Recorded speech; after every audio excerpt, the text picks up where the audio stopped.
आए हैं, चाहे किसी भी धर्म के हों, हम उनको नागरिकता नहीं देंगे।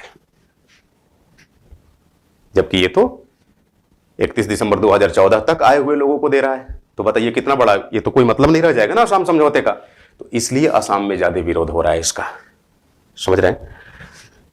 असम एकॉर्ड का मतलब किसी धर्म विशेष के लोगों से नहीं है, इसका सीधे सीधे मतलब है कि हमारे यहां 25 मार्च 1971 के बाद जो लोग भी आए हैं उनको वापस जाना होगा। ये हमारे जनांकिकीय मुद्दों का सवाल है, ये हमारी डेमोग्राफी का सवाल है।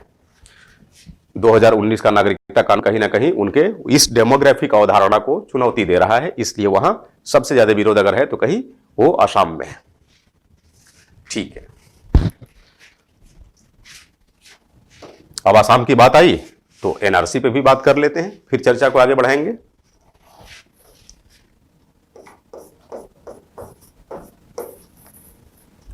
अब देखिए 31 अगस्त 2019 को असम में एनआरसी का काम संपन्न कर लिया गया है ना। ये एनआरसी क्या है? National register of citizens.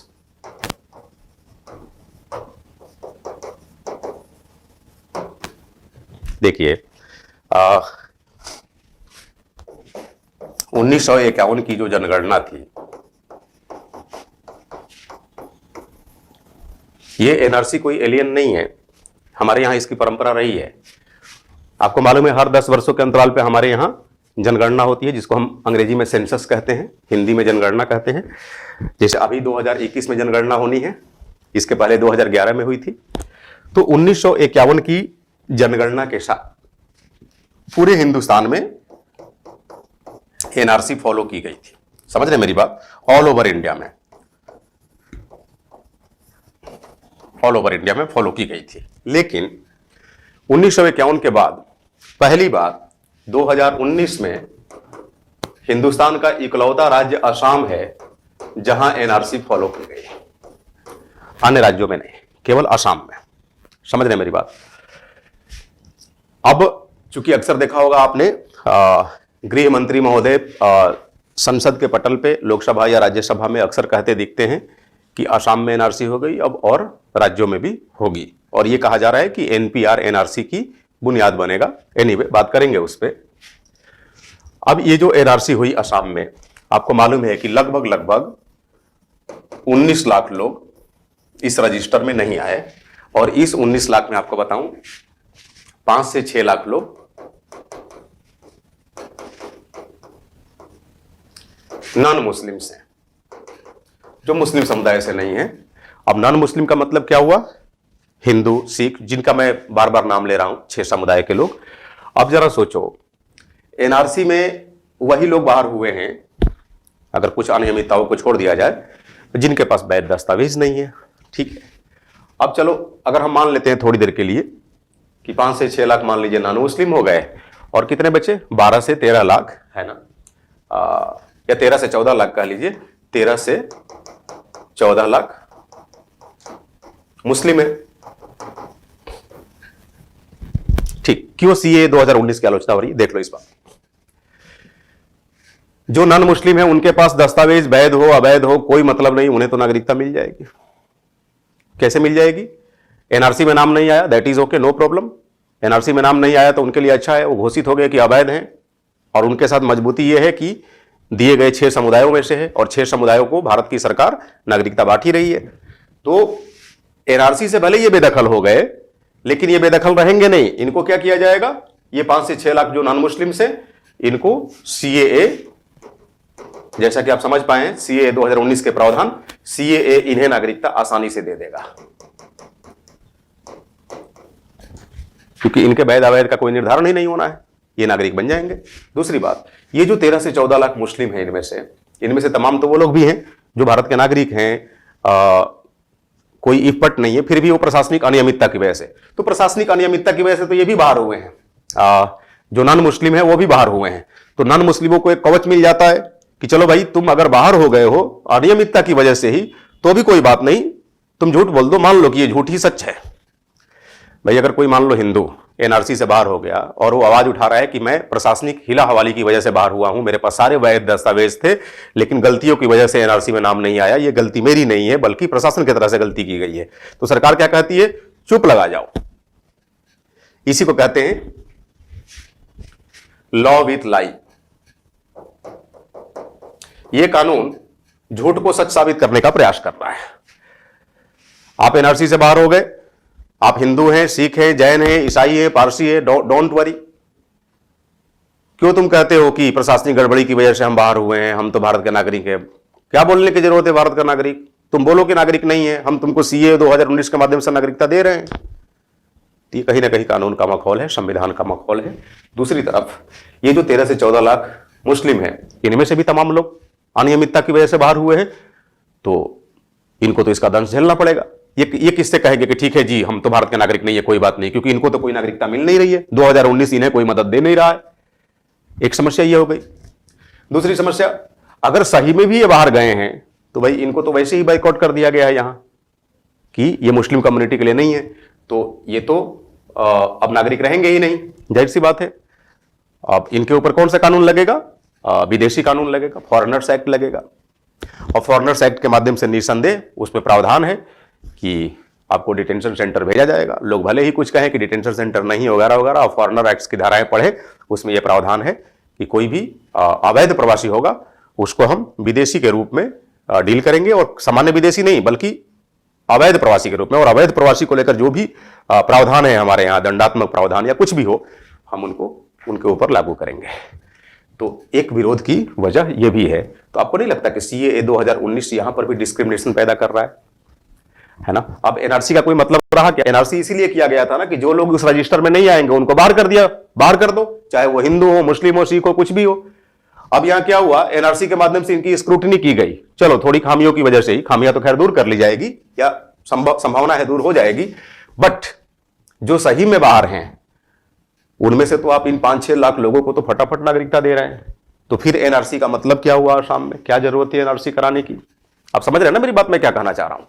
तो इस वजह से भी नागरिकता कानून 2019 का विरोध हो रहा है। समझ रहे मेरी बात? आप देखिए अगला विरोध की वजह क्या है। यह मत सोचना कि मेरी बातों से कि मैं किसी पार्टी का पक्ष ले रहा हूं या अगेंस्ट में जा रहा हूं। मैं केवल कॉन्स्टिट्यूशनल प्रोविजन की बात कर रहा हूं और उन्हीं बातों की चर्चा कर रहा हूं जिनके आधार पर आपसे भी मैं अपेक्षा करूंगा कि प्रश्नों का उत्तर लिखते समय आप इन बातों का ध्यान रखेंगे, है ना? चलिए, तो विरोध के आप 4-5 पहलू तो देख ही लिए यहां। अब देखिए, ये कहा जा रहा है सीएए 2019 ये हमारे संविधान के अनुच्छेद 14 का उल्लंघन है। भाई अनुच्छेद 14 क्या कहता है? Right to equality before law. आगे पढ़ेंगे। अनुच्छेद 14 में 2 बातें की गई है, right to equality before law and equal protection of law. Hindi में लिख दे रहा हूं, विधि के समक्ष समानता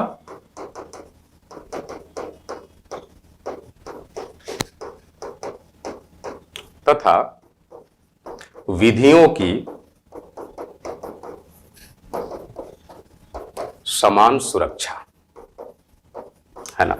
अब देखिए, इसमें जो right to equality before law है, विधि के समक्ष समानता की अवधारणा, इस अवधारणा को बैकअप कहां से मिलता है? तो रूल ऑफ लॉ से, यानी विधि का शासन। विधि का शासन का मतलब क्या हुआ? कानून की नजर में हर कोई एक समान है, ज्यूरिडिक इक्वालिटी की बात करता है। और विधि का शासन की जो संकल्पना है, यही भारतीय संविधान के अंदर संविधानवाद का सृजन करता है। कॉन्स्टिट्यूशनलिज्म, संविधानवाद। और भारतीय संविधान में संविधानवाद अथवा विधि के शासन की अवधारणा या फिर विधि के समक्ष समानता की अवधारणा, यह संविधान के बेसिक स्ट्रक्चर का हिस्सा माना जाता है, संविधान के आधारभूत ढांचे का हिस्सा माना जाता है। आपको और बता दूं एक बात कि ये जो अनुच्छेद 14 है, ये भारतीय व विदेशी सभी को समान रूप से प्राप्त है। यानी विधि के समक्ष समानता का जहां भी सवाल आएगा, क्या भारतीय नागरिक क्या विदेशी, दोनों में कोई भी भेद आप उत्पन्न नहीं कर सकते। लेकिन सीएए 2019 आपको नहीं लगता कि विदेशियों में विभेद उत्पन्न कर रहा है? धर्म के आधार पे, तो इस लिहाज से भी इसकी आलोचना की जा रही है। हालांकि हम लोग बात करेंगे इस पे, कोई भी मौलिक अधिकार असीमित नहीं है, उस पर युक्त युक्त निर्बंधन लगाया जा सकता है। सरकार का जब पक्ष हम लोग रखेंगे तो वहां इस पे चर्चा करेंगे, लेकिन प्रथम दृष्टया तो आपको साफ दिख रहा है ना कि अनुच्छेद 14 का उल्लंघन है, कि इसमें भी कोई लाग लपेट है। भाई अनुच्छेद 14 क्या कहता है? ये मौलिक अधिकार है और ये कहता है कि विधि की निगाहों में हर कोई समान होगा, चाहे वो भारतीय हो या फिर विदेशी हो। क्लियर है? दूसरी बात, चूंकि धर्म के आधार पर यह बंटवारा किया गया है लोगों में, समुदायों में, और आपको मालूम है कि भारतीय संविधान की जो उद्देशिका है वो क्या कहती है?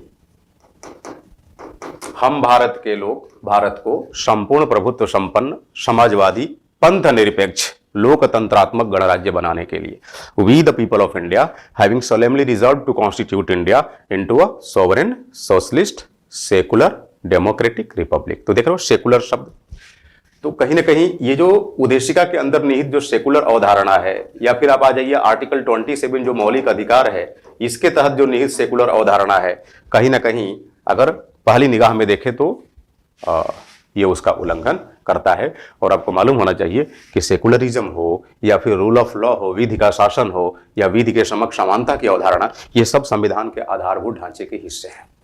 सरकार कुछ भी कर सकती है, कोई भी कानून बना सकती है, बट ये ध्यान रखना होगा कि सरकार ऐसा कोई कानून नहीं बना सकती, ऐसा कोई बदलाव नहीं ला सकती जो संविधान के आधारभूत ढांचे को चोटिल करे।